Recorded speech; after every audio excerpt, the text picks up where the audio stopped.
So the question for this emergence team, those years, is to let our congregation know what is something you want them to know about how, as we emerge from this time, as we move schedules, as worship changes happen, what about these decisions and information that you want your congregation to know? And we're going to have Ginny go first, and then Terry, and then Margaret, and I'll interrupt each time, so you guys will each have a little bit of a time to adjust, to know who you've got a couple moments to think before you're on. Ginny. Well, what I think is most important for the congregation to realize is that a lot of thought was put into choosing who was on the emergence team, so that we represent people who have different concerns within the congregation, including, for instance, people with young children, or I'll say I represent maybe the people in retirement community, that we have people who live at a distance, so being able to still participate in church when you live at a distance. And we have people who are very active in making sure that things move forward every Sunday. So I think the team has had this broad representation and listened well to each other, and took the data that came in on the survey seriously, looking at who's in our congregation and what their wishes are.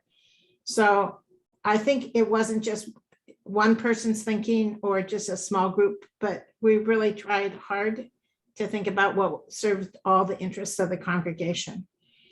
So the idea of maintaining the kind of quality, we've also celebrated the quality of the experiences that we've had online, that we've had a variety of voices, that we've had diversity represented, that we're really proud that the data shows that attendance has remained high in terms of participating in the church, both during services, but also on committees.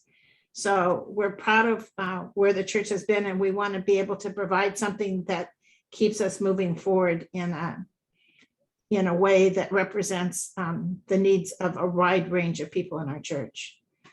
That's what I think I want people to know about the thinking that's gone into offering the services that will begin in September. Thank you. Thank you. And Terry, then Margaret, and then the Marshall.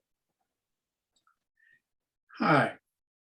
I agree with Ginny that we've all worked hard here to affirm that the online services that we have been able to produce over the last few months have been important to the whole congregation, and that we want to continue to be able to provide that worship opportunity to all those who can't come into the church on a given Sunday for whatever combination of reasons, and to also, of course,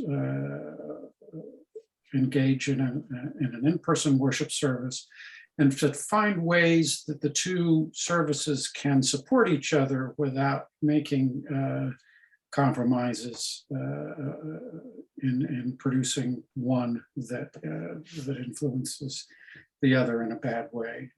For example, just simply putting a camera in the back of the sanctuary wouldn't impact the in-person service significantly, but wouldn't necessarily produce an online service that is as engaging and important as the one we're producing now. Thank you. Thank you. Margaret, and then the Marshalls, and then Vince. Yeah, I think it's important to remember that, as has been said, we are a big congregation with a lot of diverse preferences and abilities and comfort levels. And so that this group has been working this whole time to try to keep that balance, the needs of certain groups, the desires of others, and to keep our congregation safe moving forward, keeping our desire to be welcoming and to everyone. We are working to finding options so that everyone can worship in their best way, whether that be in person at the church or continuing to enjoy and worship online, keeping that online presence meaningful, and to not just have it be a video, but truly a worship experience, that it is ministry online. Thank you. Thank you. Marshall, and feel so strongly about what everybody else is sharing here. And I think the big theme is keeping our community and our congregation strong as a unit, no matter what that's going to look like. And through this time, we've really adjusted and thought of new creative ideas to keep our congregation together. And as we've moved through these conversations, we've come to the point where that is the key, that options are what we need right now, and that everyone is in a different place physically and emotionally, and providing great online worship and some in-person options really helps to unify us as a group and let people to participate in the way that's most helpful and provides the most growth and safety and comfort along the way. And I think the only thing I would add to that is, and it's been said by others, but just to echo it once again, is not just having options that are out there, but options that are as equitable to one another as possible, because everyone is in a different situation and just has different opportunities, whether they are able to join in person or be online. So as others have said, just to have those two experiences be as equitable of an experience as they can be to one another, regardless of the circumstances that everyone happens to be in, because they're all different. yeah. All right. Vince, thank you, Marshall.